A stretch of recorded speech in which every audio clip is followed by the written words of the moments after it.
Two of the fastest growing sectors these days are indie brands and e-commerce. Indie brands are bringing much needed newness, quality, and inclusivity to the market. E-commerce is making it possible for them to reach that market. I'm Jane Singer, and welcome to A Seat at the Table.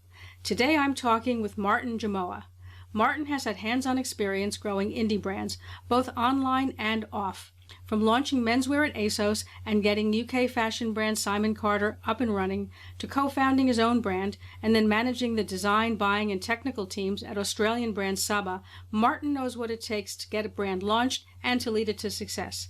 Today he is a consultant to fast-growing small to medium-sized brands, as well as to companies who are just getting started and need the guidance of someone who has real-life market experience. Martin, thank you so much for joining us today.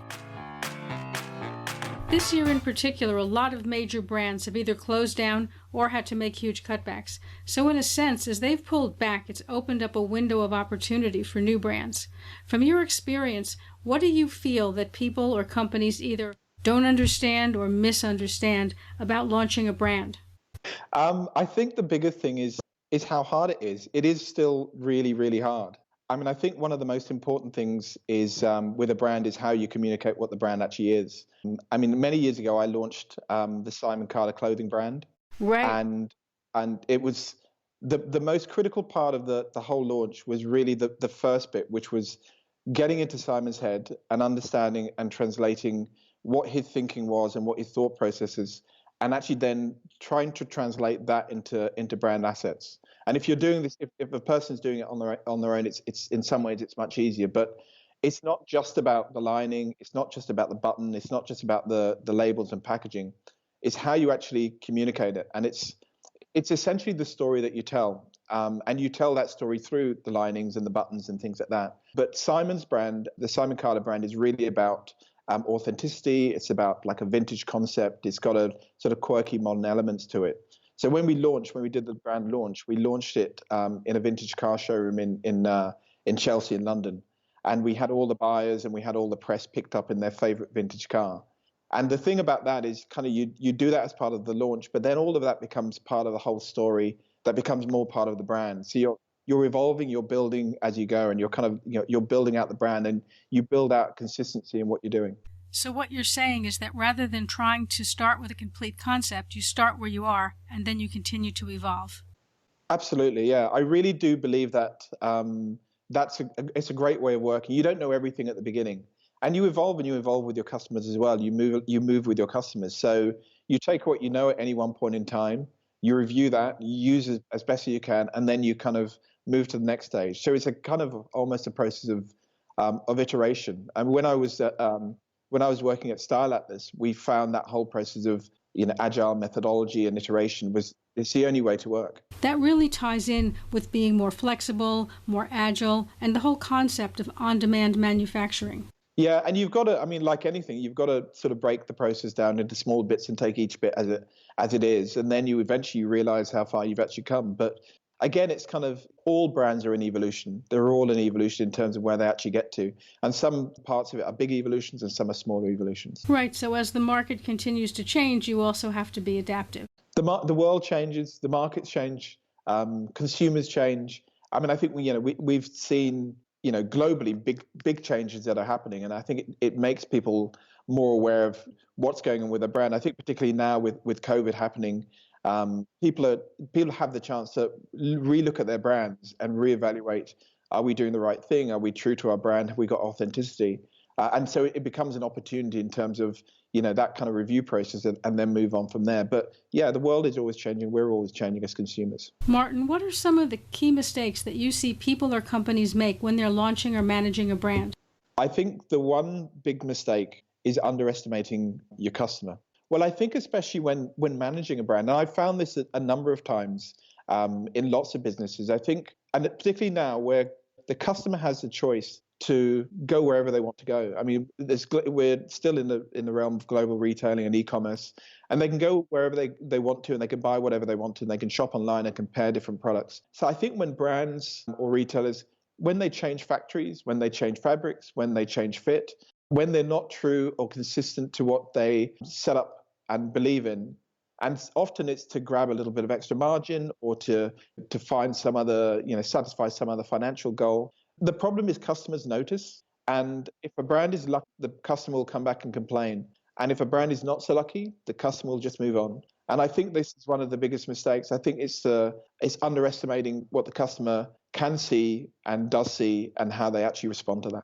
Yeah, that's true. Brands oftentimes start to believe that their name or their design signature alone can carry them, and they start to really cut back on quality. Yeah, and I think it's the thing when you start a brand, you put everything you can into it, and I think it's maintaining that the initial design integrity, the enthusiasm, everything that went into that first collection, and then seeing how the customer will respond to that, and then moving on from there. And it's almost these days, it's almost very much led by that customer interaction. Yeah, actually, it's interesting because now that you brought that up, every time I'm speaking with people, not from a professional point of view, but just, speaking with friends or family, and we'll talk about a brand we liked, usually the number one complaint people have is they'll say, oh, that used to be a really good brand, and then I don't know what happened to them. Exactly. The quality is not good anymore. Yeah. And then to some extent they also say that it lost its, the style vibe.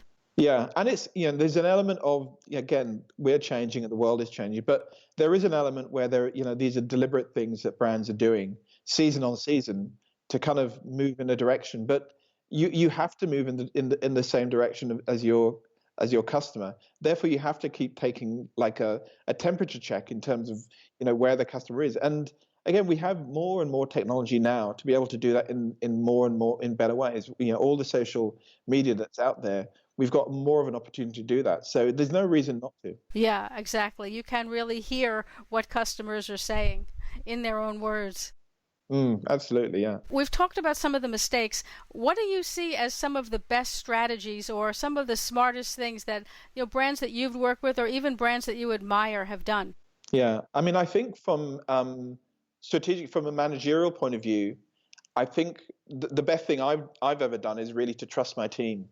And I think no individual can do everything. True. And when it comes down, so it really comes down to really good communication and really good collaboration and transparency in that as well. So it's really about getting a team on board to really understand what the brand is about. Everybody's kind of like singing off the same hymn sheet, as it were. And they all kind of, in their heart and in their soul, they really understand what the brand is about.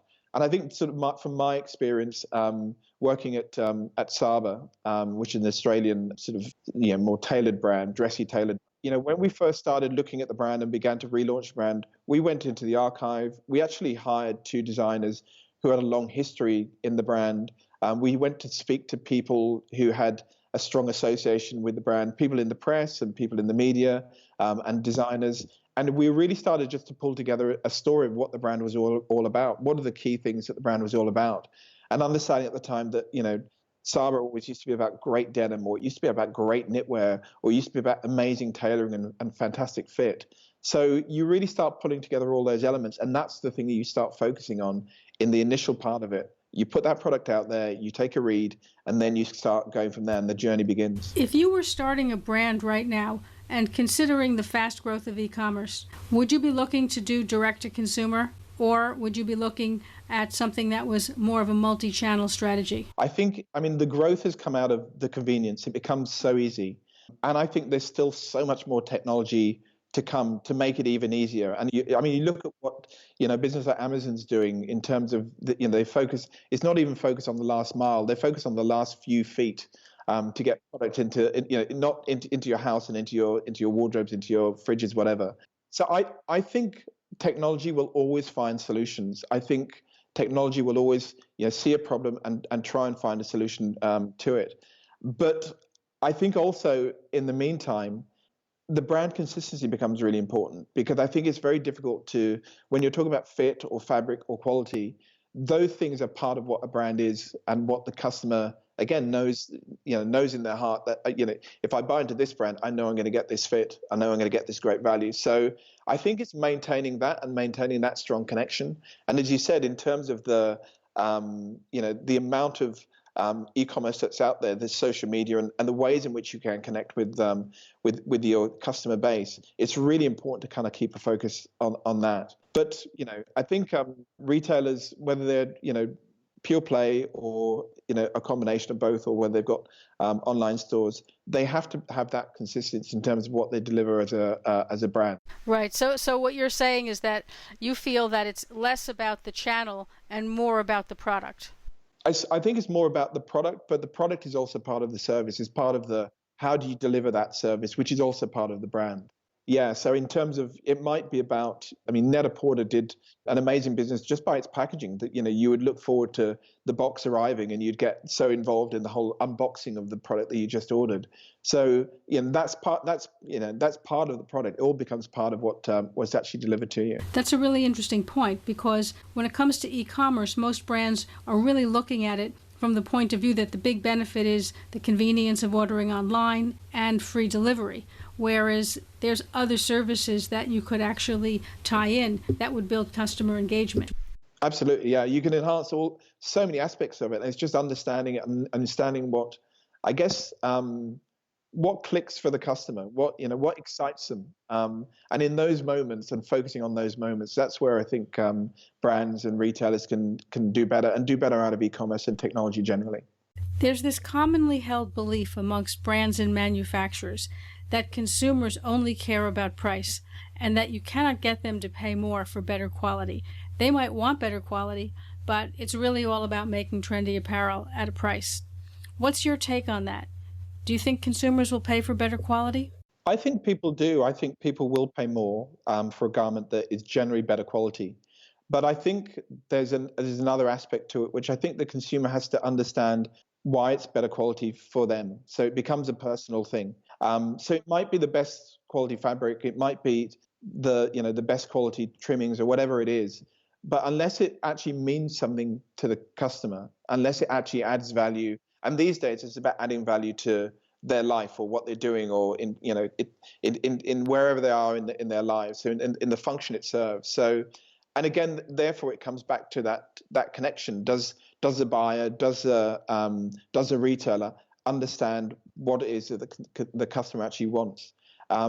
And again, the important thing is really communicating that and getting it across to the customer, whether it's, again, stories that they tell, whether it's in the labeling, but understand that this is not just a good quality fabric, but it's a good quality fabric that adds value because of these different aspects. So, yeah, I would say that a factory should always continue to try and, put in front of buyers or put in front of retailers the best quality that they possibly can, because that kind of continues. Based on some of the consumer surveys we've done at Inside Fashion Consumer Lab, people seem very concerned about fabric quality. They do, yeah.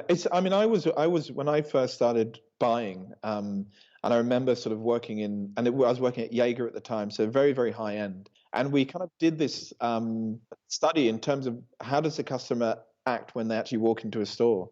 In terms of, because we were sort of dealing in a lot of high end fabrics, what the customer does, they walk into a store, and the first thing they do when they see a product, they touch it. They want to have that connection with the product. And when they kind of feel something that's soft and something that's silky and something that kind of is comfortable, they then have lots of associations with, okay, well, if this is soft, it's going to be comfortable on me. And then they open up the jacket and then they look at it in different ways. So I think that first interaction with product is really important. Which is why you see so much attention on the hand feels and quality of fabrics and cashmere mixes, or anything that makes it sort of that touch and feel a lot better. Do you feel that in general that there's somewhat of a disconnect between the factory, the fabric supplier, and the brand? Often the factory or the manufacturer is a little bit removed, and I think more and more retailers will want to try and bridge that gap a little bit more. Just from the point of view that if you can, from an efficiency point of view, if you can actually get manufacturers to kind of work for you and actually develop more product for you before you ask for it, it saves the whole process and it makes the whole thing much more efficient. And you only do that by giving them more information and more sort of insight in terms of what the customer actually wants. We're all kind of, I think, we're all human beings. It's not that, a factory or any better or worse and actually evaluating what a customer actually wants. Give them the information, they can do it better. So there's an advantage to having the factory more involved, not only because it takes some work off your plate, but because they can add another dimension in terms of creativity. Absolutely, yeah. And I think I've certainly seen more and more of that in factories where, you've got a factory that will employ a design team to help support the product development as they put product in front of their customers, the buyers and the retailers. And it also, it sparks creativity, it sparks thought in terms of the buyers as well. And I think that then the interaction just becomes a lot better. So it's a kind of sharing of knowledge to create something that's much more creative. That really helps, especially when you're trying to combine creativity with flexibility and speed to market. Yeah. And I think my feeling is that collaboration, whether it's across or within the buying teams or across the buyers and the retailers and the manufacturers, I think that collaboration, that transparency can really sort of support and help that process. Yeah, for sure. So if you're looking at this crazy market, hyper-competitive market, what do you, from your point of view, what do you see as the big opportunity right now? I'd say, I agree with you. It's definitely a tough market. I think retailers, brands, and I think everybody's got it really, really tough at the moment. And I think that was before. I think in the past, we talked about a retail apocalypse, and we've been talking about it for years as the kind of evolution's gone on. I think there are too many retailers. I think there are too many brands, and I think there's too much stock. And I think what will happen is the market will correct itself at some point. But at the same time, you asked about opportunities. I still think there are opportunities, and certainly for brands that are authentic and brands that can connect with their customers. I think sustainability is really, really important. Mm. And I recently did some consulting to a startup company called Renter. And I think clothing rental is a really big future opportunity. And I think, again, it's a connection and the sustainability. And I think what it does, it connects to a younger customer who wants something different. I think when you throw in like a subscription model as well, where brands swap in and swap out product, it becomes a little bit more like music or movie streaming that, you don't own the products and they don't end up as landfill. And I think that becomes the future. And, so there's much more of a kind of recycling process to product and, sort of it comes around and goes around. And I think that's a really, really big thing. I think also the role of technology is really important. And I think it's going to be interesting to see how brands and fashion retail, I think also how manufacturers combine the creativity and the whole process of manufacturing with technology. I think there's massive opportunities there to make the process more efficient, to make it cheaper, to make it faster. So I think there's a lot there to go for in terms of opportunities. Yeah, it's true. We're certainly seeing huge developments in technology for the apparel industry, from manufacturing through to retail. I think it's one of them. I think there's going to be a number of them. I think recycling, and I think the recycling has the opportunity to involve a lot of manufacturers in terms of, I guess, the core products that they actually use, how they produce them, and then how that whole kind of, it is a cycle. It is a circle in terms of how products go. It doesn't have to end in landfill. So I think there is a responsibility both ways. And I don't have the answer, and I think there are so many things that are currently happening. But there's certainly a role for the manufacturer in terms of how how recycling will work. The level of transparency that I think will kind of give the the consumer a sense that it's still a sustainable business, because climate change is still it's such a factor in the mind of the consumer, especially the young millennials buying product at the moment. Yeah, that's very true. Looking ahead, do you think that right now, do you think it's a better time or maybe a more challenging time right now for someone to be starting a brand? And I'm talking about more mid-sized companies. Yeah, I think what's happened is the barriers for starting a brand have come down. Just from the point of view, if you wanted to start a brand, 20, 30 years, you'd go to a factory and they would, you'd be turned away. Your minimums aren't what they should be, and we can't work with you. Or you try and get the distribution, and you have to jump through all sorts of hurdles. So the barriers have certainly come down in terms of the ability to sort of manufacture the product, the ability to actually then distribute the product. So I think in some ways it is easier. I think it's in some ways easier to focus, to almost start with the consumer, start with the customer. And I think that's why you see a lot of brands that do start off on the back of a celebrity or on the back of someone who already has that captive audience there. Because if you start with that point, all you have to do is kind of like feed into that customer. I think it's, in some ways, I think it's tougher for the mid and large size brands to actually kind of maintain that connection back to their consumer. Because in some ways they are, they built up these like big infrastructures and they're a little bit far away from them. So they have to start putting in process lots of different structures to actually, keep connecting to their consumers. But yeah, I think if you're a small brand, or if you're starting a brand, or if you're looking at medium-sized brand, I think there's more opportunity and there's more, I think, diversity of what consumers actually want. And I think that presents more opportunity as well. So yeah, I think it's a good time. But in some ways, yeah, it's now is always a good time to start something. You just got to start it.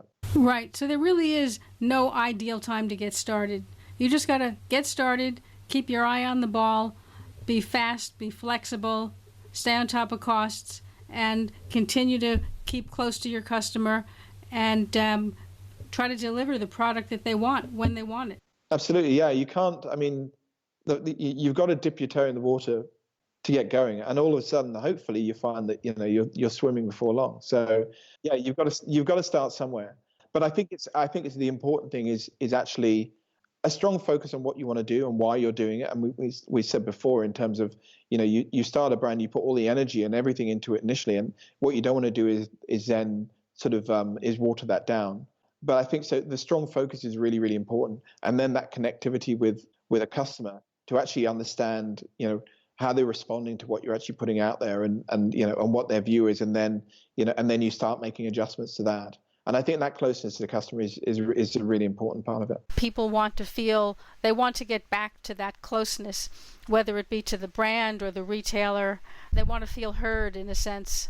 Yeah, and I think even now, I think because of the COVID-19 situation that we've got, we have all become a little bit more localized. We are, because we can't travel. So I think we do kind of have more of a focus on what's going around in our sort of local area, what's going on in our community. And I think, yeah, there is an aspect of that is, you're building out your community. So you want those, little connections to the brand that sort of, resonate in that sort of community aspect. Yeah, definitely. As I said, I think as businesses are now coming out of this lockdown process, they're having to really, really think about, what are we here for? What do we do?